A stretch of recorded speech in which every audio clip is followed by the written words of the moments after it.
Assalamualaikum warahmatullahi wabarakatuh. Saya Dipa Dwi Aprilia dari kelas 96 dan saya akan mempresentasikan tugas TIK, yaitu memecahkan permasalahan dengan teknik computational thinking. Yang pertama, komputasi. Komputasi adalah algoritma yang digunakan untuk menemukan suatu cara dalam memecahkan masalah dari sebuah data input secara umum. Yang kedua, teori komputasi. Teori komputasi adalah cabang yang berhubungan dengan bagaimana masalah dapat dipecahkan pada sebuah model komputasi secara efisien menggunakan algoritma. Teori ini terbagi menjadi 3 fokus besar, yaitu teori otomata, teori komputabilitas, dan teori kompleksitas komputasi. Ketiga, pengertian berpikir komputasional. Pemikiran komputasional adalah suatu proses pemikiran yang melibatkan suatu masalah dan mengekspresikan solusinya seperti cara berpikir layaknya komputer yang bisa menyelesaikan masalah. Computational thinking digaungkan oleh Seymour Papert 1980 dalam bukunya yang berjudul Miscom. Computational thinking merupakan cara berpikir yang memungkinkan untuk menguraikan suatu masalah terjadi beberapa bagian yang lebih kecil dan sederhana. Berpikir komputasi adalah teknik pemecahan masalah yang sangat lihat nilai penerapannya. 4. Karakteristik berpikir komputasional.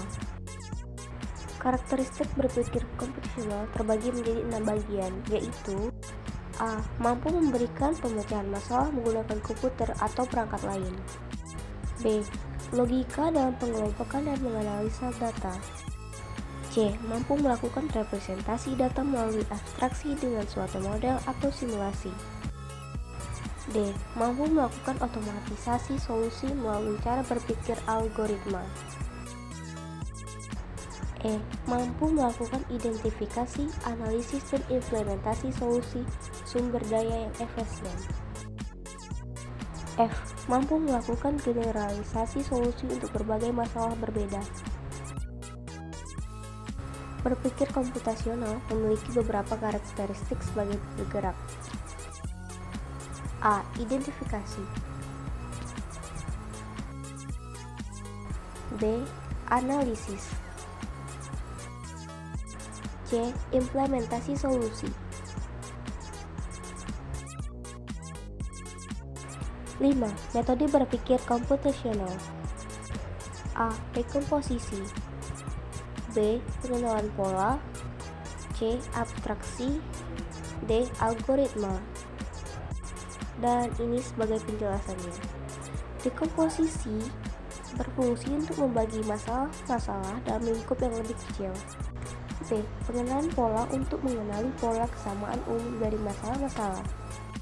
C. Abstraksi adalah melakukan generalisasi dan mengidentifikasi prinsip umum yang menghasilkan pola, tren, dan keteraturan. D. Algoritma sering digunakan untuk perhitungan penalaran secara otomatis dan pemrosesan data. Beberapa contoh penerapan berpikir. A. Dekomposisi. B. Pengenalan pola. C. Abstraksi. D. Algoritma. Tugas informatika bab 7, yaitu membuat karya teknologi untuk memecahkan persoalan. Teknologi merupakan gambaran dari sebuah penemuan perangkat keras atau hardware yang menerapkan prinsip-prinsip saintifik. Masa prasejarah sampai 3000 sebelum Masehi. Zaman bersejarah, manusia purba berkomunikasi melalui informasi di dinding-dinding gua. Masa modern 1400 Masehi hingga sekarang. Pada masa modern, teknologi komunikasi telah memungkinkan informasi bisa menyebar sangat luas, yaitu seperti telegraf, telepon, mesin ketik, radio, televisi, dan internet yang memudahkan orang berkomunikasi sekaligus menyampaikan informasi lebih cepat. 6 bagian fungsi teknologi informasi dan komunikasi. Yang pertama, menangkap atau capture. Kedua, menyimpan atau storage. Ketiga, mengolah atau processing. Keempat, transmisi atau transmission. Kelima, mencari kembali atau retrieval. Keenam, menghasilkan generating.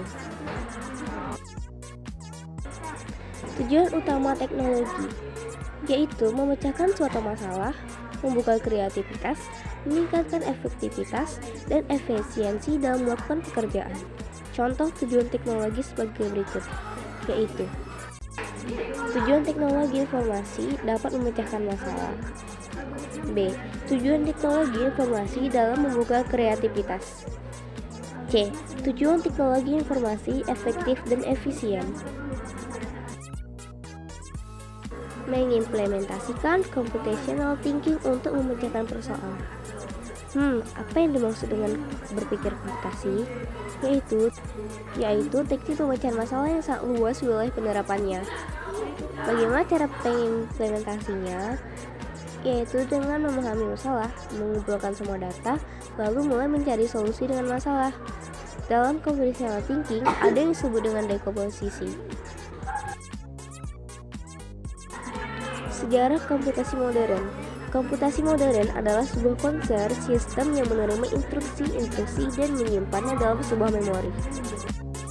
Komputasi modern pertama kali digagaskan oleh seorang ilmuwan bernama John von Neumann. Dia seorang pertama kali menggagaskan konsep sebuah sistem yang memberi instruksi-instruksi dan menyimpannya dalam sebuah memori. Ada 3 contoh karakteristik komputasi modern, yaitu komputer terhubung ke jaringan, komputer maupun jaringan tidak terdeteksi, komputer menyediakan sumber daya bersifat heterogeneous. Komputer tersebut tersimpan sejumlah algoritma untuk menyelesaikan masalah perhitungan secara efektif atau efisien. Manfaat komputasi modern. A. Akurasi. B. Kecepatan. C. Problem besar. D. Modeling. E. Kompleksitas. Langkah-langkah pemecahan masalah dengan konsep matematika. A. Memahami masalah adalah memahami permasalahan yang akan dipecahkan.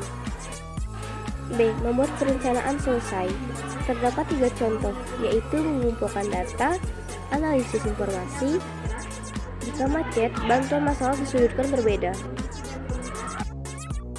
Membuat karya untuk memecahkan persoalan. Yang pertama, program. A. User memasukkan jumlah siswa. B. User memasukkan nama siswa pertama. C. User memasukkan nilai dari siswa pertama. D. Nama dan nilai siswa dimasukkan berulang sesuai dengan jumlah siswa. E. Jika nilai 75 atau lebih, siswa dinyatakan lulus. F. Jika nilai kurang dari 75, siswa dinyatakan tidak lulus. Oke, cukup sekian. Terima kasih. Maaf ada kesalahan kata atau kesalahan dalam mengetik. Wassalamualaikum warahmatullahi wabarakatuh.